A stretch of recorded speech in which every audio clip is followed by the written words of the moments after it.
In the vast, unpredictable theatre of war, history is filled with tales of unexpected heroes, individuals who, against all odds, rose to the occasion and became the linchpin of a critical moment.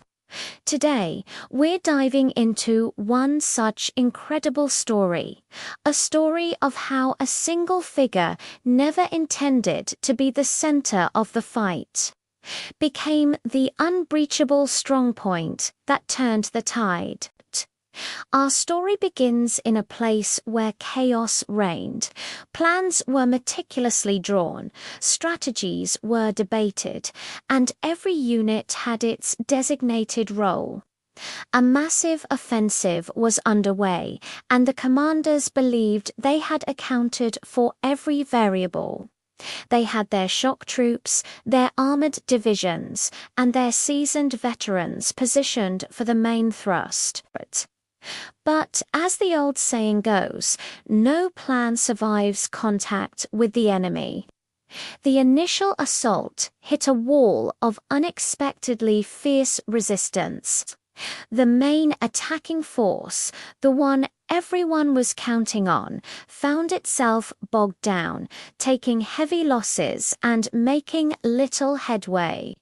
Communication lines were a mess, and panic began to creep into the command posts. The entire operation was on the brink of collapse, teetering on a knife's edge. This is where she enters the picture. She wasn't a general, a highly decorated officer, or even part of the main assault force.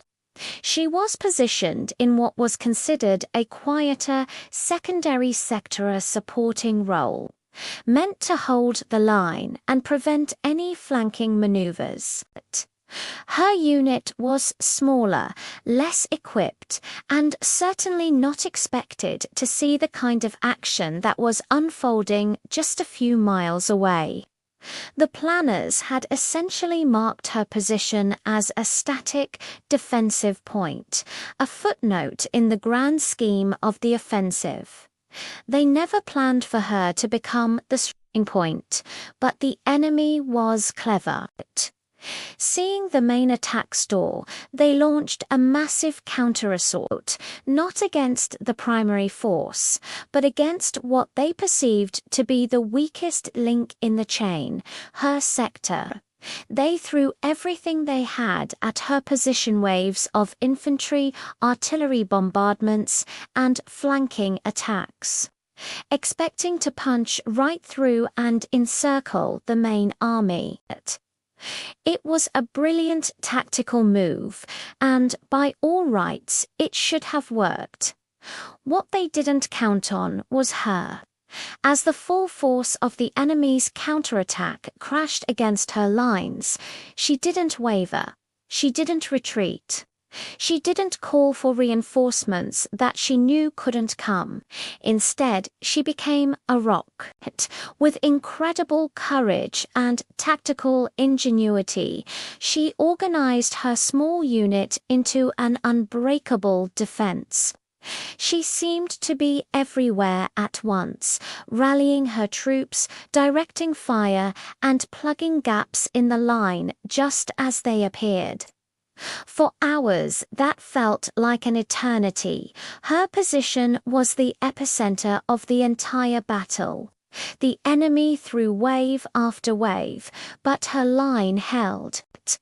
She used the terrain to her advantage, created kill zones, and inspired her soldiers to fight with a ferocity they didn't know they possessed. Her sector, once an afterthought, had become the most important piece of ground on the entire battlefield. The main force was now relying on her to hold, to buy them the precious time they needed to regroup. By the time the sun set, the enemy's counterattack had spent its force. They had thrown their best at her and failed, suffering devastating losses in the process. Her stand had not only saved the main army from encirclement, but had completely broken the enemy's momentum. The tide had turned, not because of the grand plan, but because of the unforeseen, indomitable will of one person in a forgotten corner of the battlefield. She was the strong point they never planned for, but the one they desperately needed. Her story is a powerful reminder that heroes are often forged in the most unexpected of fires. It's not always about the grand strategy, but about the courage of individuals who refuse to break when everything is on the line. Thanks for watching, and if you enjoyed this story, be sure to like, subscribe, and hit that notification bell for more. See you next time.